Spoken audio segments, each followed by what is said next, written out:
వి gold trusted gold buyers తాకట్టులో ఉన్న బంగారాన్ని విడిపించి ఈ రోజు ఉన్న మార్కెట్ ధరకే కొనబడును. మరిన్ని వివరాలకు సంప్రదించండి 77107720. జగన్మోహన్ రెడ్డి గారు ముఖ్యమంత్రిగా ఉన్నప్పుడు ఎంతో మంది పేదవాళ్ళు కానీ మధ్యతరగతి కుటుంబాలు డబ్బున్న వాళ్ళు కూడా ప్రాణాపాయ స్థితిలో ఉన్నటువంటి పేషెంట్లను వాళ్ళ కుటుంబ పెద్దలను కాపాడుకునే దానికి హైదరాబాద్ హాస్పిటల్స్ ఎక్కడ పోయినా హాస్పిటల్లో బెడ్లు లేక చేర్పించాలంటే కూడా లక్షల రూపాయలు ఖర్చు పెట్టి ప్రాణాలు కాపాడుకునే దానికి ఆస్తులు అమ్మి పేదవాళ్ళు కూడా 10 లక్షలు 20 లక్షలు 40 లక్షలు 50 లక్షలు కూడా బిల్లులు వేసినా కూడా ప్రాణాలు పోగొట్టుకున్న పరిస్థితి చూసాం. ఆస్తులు పోగొట్టుకున్న పరిస్థితి కూడా మన రాష్ట్రంలో 12 మెడికల్ కాలేజీలు ఉంటే ఒక్క జగన్మోహన్ రెడ్డి గారి టైంలోనే ముఖ్యమంత్రిగా 17 మెడికల్ కాలేజీలు తీసుకొచ్చి 5 మెడికల్ కాలేజీలు పూర్తి చేసి దాంట్లో నేషనల్ మెడికల్ కౌన్సిల్ కూడా ఆమోదించి సీట్లు కూడా ఇవ్వడం అనేది చిన్న విషయం కాదు. ప్రతి కాలేజీకి 150 సీట్లు ఇచ్చి 5 మెడికల్ కాలేజీలో క్లాసులు కూడా రన్ అవుతున్నాయి. 750 సీట్లు వచ్చినాయి. ఆల్రెడీ క్లాసులు రన్ అవుతున్నాయి. పిల్లలు చదువుకుంటూ ఉన్నారు. అన్ని వసతులతో బ్రహ్మాండంగా వసతులు ఉంటే తప్ప మెడికల్ కౌన్సిల్ ఆఫ్ ఇండియా అనేది పర్మిషన్లు ఇవ్వదు. వాళ్ళని కూడా ఒప్పించి అంత బ్రహ్మాండంగా ఇన్ఫ్రాస్ట్రక్చర్ డెవలప్ చేసి కాలేజీలు రన్ అవుతున్నాయి. పులివెందుల కాలేజీ కూడా సీట్లు శాంక్షన్ అయితే 50 మెడికల్ సీట్లు శాంక్షన్ అయితే అదేవిధంగా ఇంకొక కాలేజీ కూడా పూర్తి అయినాయి. 7 కాలేజీలు పూర్తిగా అయిపోయినాయి. పాడేరులో కూడా ఇలాంటి కాలేజీలన్నీ కూడా పూర్తి అడ్మిషన్స్ కూడా రెడీగా ఉన్నాయి. ఇన్ఫ్రాస్ట్రక్చర్ పూర్తి చేసే స్థలాలు ఇచ్చి మంచి ఇన్ఫ్రాస్ట్రక్చర్ డెవలప్ అయితే ఈరోజు చంద్రబాబు నాయుడు గారు కానీ కూటమి నాయకులు కానీ ఈరోజు ఇంకా 10 మెడికల్ కాలేజీలకు కూడా సంబంధించి పనులు స్టార్ట్ అయినాయి. ఈరోజు మా వాళ్ళు పెద్దలు చెప్పినారు కళ్ళుండి చూడలేని కబోదులు అనేది. నేను చెప్పుకున్నా నా ఉద్దేశంలో కళ్ళు ఉన్నాయి, బాగా చూసినారు. ఈ లక్షల కోట్ల విలువైనటువంటి ఆస్తిని కాజేయాలని ఉద్దేశంతో వాళ్ళు ఇదంతా ప్రైవేట్ పరం చేయాలా, వాళ్ళకి అనుయాయులకు అప్పచెప్పాలా, డబ్బున్న వాడికి ముట్ట చెప్తే కమిషన్లు వస్తాయి కాబట్టి లేకుంటే వాళ్ళ అనుయాయులే కాలేజీలన్నీ తీసుకుంటే ఈరోజు మన మెడికల్ కాలేజ్ పులివెందులో చూస్తే 500 కోట్ల రూపాయలు పెట్టుబడి పెట్టి 100 కోట్లు విలువ చేస్తే ఇక్కడ స్థలాన్ని ఇచ్చి ఇంత ఇన్ఫ్రాస్ట్రక్చర్ అన్ని చోట్ల డెవలప్ అయింది. అంటే దాదాపు 1,00,000 కోట్ల విలువైనటువంటి ప్రాపర్టీలను కళ్ళున్నాయి, బాగా చూసినారు.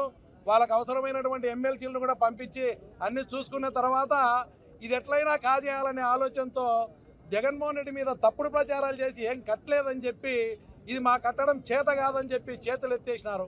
సూపర్ 6 సూపర్ హిట్ అన్నారు. ఆడబిడ్డ నిధి చేతులు ఎత్తేసినారు. అదే నిరుద్యోగ వృత్తి లేదు. రైతుకు అన్యాయం చేసినారు. 40,000 వేయాల్సింటే 5,000 వేసినారు. దాన్ని సూపర్ 6 సూపర్ హిట్ అని ఎట్లా ప్రచారం చేస్తున్నారో ఈరోజు మనం అమరావతి చూస్తున్నాం. 542 కోట్ల రూపాయల వ్యయంతో నిర్మించాలా అని చెప్పి నిర్మించడం జరిగింది. దాంట్లో బ్యాలెన్స్ మిగిలింది ఒక 120 కోట్ల రూపాయల విలువైన బిల్డింగ్స్ మాత్రమే పెండింగ్ ఉన్నాయి. సో మిగతా ఎక్విప్మెంట్ అంతా కూడా రావడం జరిగింది. దాంతోపాటు రిక్రూట్మెంట్ కూడా పూర్తిగా చేయడం జరిగింది. ఎందుకంటే ఇది 24 మార్చిలో దీన్ని మా అప్పటి ముఖ్యమంత్రి శ్రీ జగన్మోహన్ రెడ్డి గారి చేతుల మీదుగా ఇది మొదలైంది. 1000 మంది ఓపీ కూడా ఇక్కడ ఉన్న పరిస్థితి మనం చూసినాం. సో మనం అందరం కూడా వాళ్ళందరితో కూడా మాట్లాడడం కూడా జరిగింది. సో ఇవన్నీ కూడా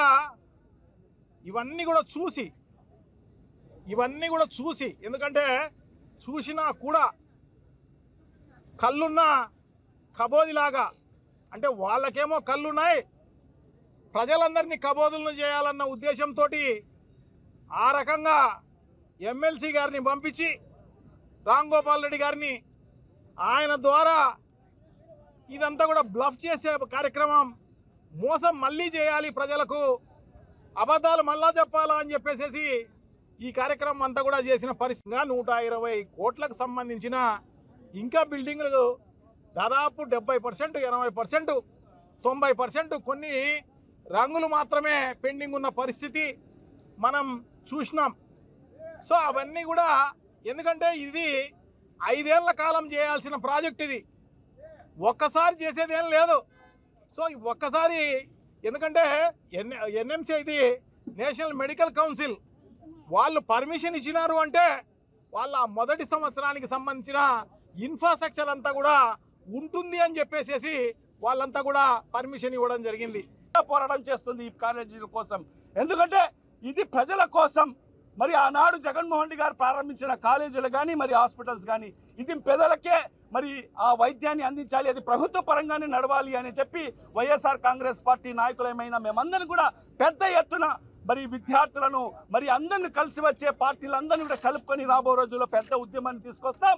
ఖచ్చితంగా ప్రజలందరూ కూడా కలిసికట్టుగా వస్తే మనం చూసాం మొన్న నేపాల్లో ఏ విధంగా పెద్ద ఉద్యమం వస్తే మరి అక్కడ ప్రధానమంత్రి కూడా ఆ దేశం వదిలి పారిపోయిన పరిస్థితి. ఖచ్చితంగా భవిష్యత్తులో చంద్రబాబు నాయుడిని కూడా ఈ రాష్ట్రం నుంచి తరిమి కొట్టేదానికి ఈ రాష్ట్ర ప్రజలందరూ కూడా విద్యార్థులందరూ కూడా అన్ని సంఘాల వాళ్ళు కలిసికట్టుగా ముందుకు రావాల్సిన అవసరం ఉందని చెప్పి కూడా ఈ సందర్భంగా తెలియజేసుకుంటున్నా.